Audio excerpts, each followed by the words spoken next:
امام بخاری رحمۃ اللہ علیہ نے کتاب الاستسقاء کے اندر لکھا ہے کہ حضرت ابو ہریرہ رضی اللہ عنہ کی روایت ہے کہ نبی علیہ الصلوۃ والسلام نے فرمایا قیامت اس وقت تک نہیں آئے گی جب تک علم اٹھ نہ جائے اور زمین پر زلزلے آ نہ جائیں۔ اللہ کا مویشی معاف فرمائے۔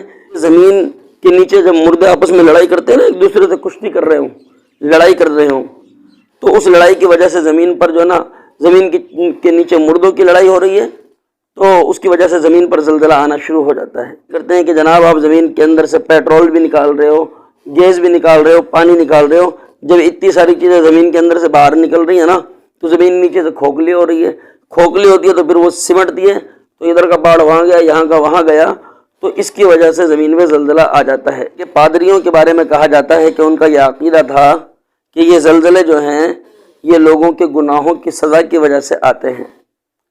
جاپانیوں کا عقیدہ یہ ہے کہ زمین کے نیچے ایک بہت بڑی مچھلی ہے۔ امریکہ کے ریڈ انڈیز کا یہ عقیدہ ہے کہ زمین کے نیچے ایک جو ہے کچھوا ہے۔ سائبریا کے لوگ کہتے ہیں زمین کے نیچے ایک کتا ہے۔ گزشتہ دنوں میں ترکی میں زلزلہ آیا، جو کہ ایک ہمارے لیے قابل افسوس بات ہے اور بڑے دکھ کی بات ہے، جس پر ہمیں بڑا صدمہ بھی ہے کہ ہمارے بہن بھائی اس زلزلے کی زد میں آئے۔ البتہ میں آپ کو آج یہ بتلانا چاہتا ہوں کہ زلزلہ کب اور کیوں آتا ہے اور اس کی کیا حقیقت ہے۔ زلزلے کے بارے میں لوگوں کے مختلف نظریات ہیں۔ قدیم زمانے میں لوگ، بلکہ پادریوں کے بارے میں کہا جاتا ہے کہ ان کا یہ عقیدہ تھا کہ یہ زلزلے جو ہیں یہ لوگوں کے گناہوں کی سزا کی وجہ سے آتے ہیں۔ جاپانیوں کا عقیدہ یہ ہے کہ زمین کے نیچے ایک بہت بڑی مچھلی ہے، جب وہ مچھلی ہلتی ہے تو اس کی وجہ سے زلزلہ آتا ہے۔ اسی طرح امریکہ کے ریڈ انڈیز کا یہ عقیدہ ہے کہ زمین کے نیچے ایک جو ہے کچھوا ہے، جب وہ کچھوا ہلتا ہے تو یہ زمین جو ہے حرکت میں آتی ہے، زلزلہ آنا شروع ہو جاتا ہے۔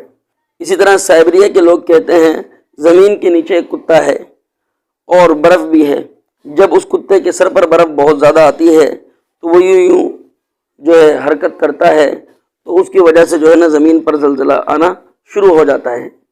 ہندوؤں کا عقیدہ زلزلے کے بارے میں کیا ہے؟ وہ یہ ہے، وہ کہتے ہیں کہ زمین کے نیچے ایک گائے ہے جس کے ایک سینگ پر زمین رکی ہوئی ہے، جب وہ گائے اپنا سینگ بدلتی ہے، ایک سینگ کو ہٹا کے دوسرے سینگ پر زمین کو رکھتی ہے، تو اس سے یہ زلزلہ آتا ہے۔ اور اس زمانے کے جو لبرل قسم کے جو لوگ ہیں، جن کو کہا جاتا ہے آزاد لوگ، جو آخرت سے تعلق نہیں رکھتے، جن کا کوئی مذہب نہیں، وہ کہتے ہیں کہ یہ زمین کا زلزلہ فطری ایک عمل ہے، اللہ کا عذاب نہیں ہے۔ اور اس کی وجہ یہ بیان کرتے ہیں کہ جناب آپ زمین کے اندر سے پیٹرول بھی نکال رہے ہو، گیس بھی نکال رہے ہو، پانی نکال رہے ہو، جب اتنی ساری چیزیں زمین کے اندر سے باہر نکل رہی ہیں نا، تو زمین نیچے سے کھوکھلی ہو رہی ہے، کھوکھلی ہوتی ہے تو پھر وہ سمٹتی ہے، تو ادھر کا پہاڑ وہاں گیا، یہاں کا وہاں گیا، تو اس کی وجہ سے زمین میں زلزلہ آ جاتا ہے۔ تو یہ مختلف نظریات ہیں، اور حیرانی کی بات کہ قدیم فلسفی یونانی فیثاغورس کا عقیدہ بڑا عجیب ہے۔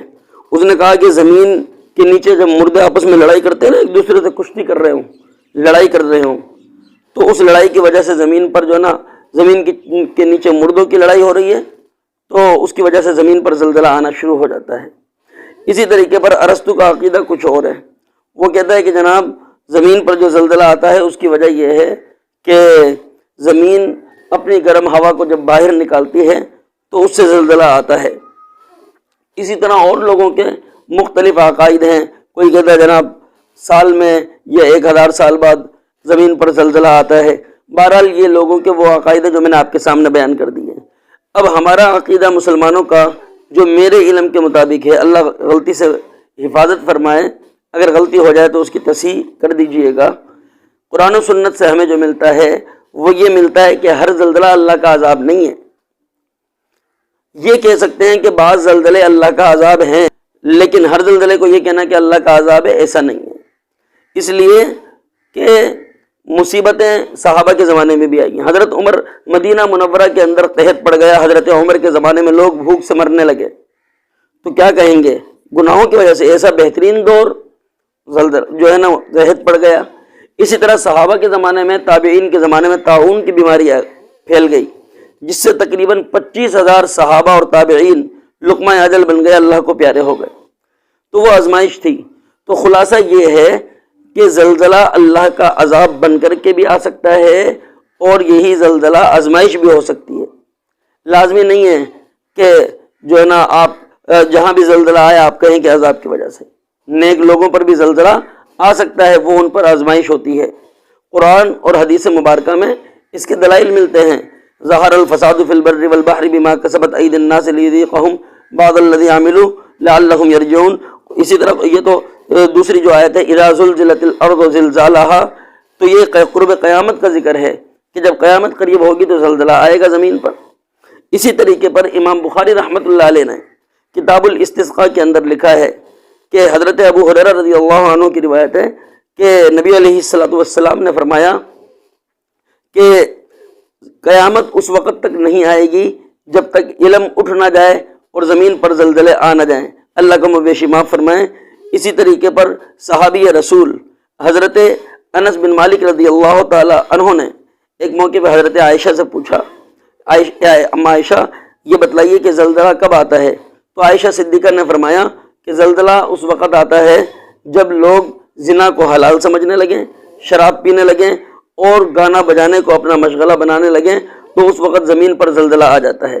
تو زلزلہ گناہوں کی وجہ سے بھی آ سکتا ہے، اور یہ زلزلہ آزمائش بن کے بھی آ سکتا ہے، دونوں باتیں ممکن ہیں۔ سنن نسائی میں زلزلے سے بچنے کی ایک دعا ہے، وہ میں آپ کو بتلا دیتا ہوں، اور وہ دعا یہ ہے: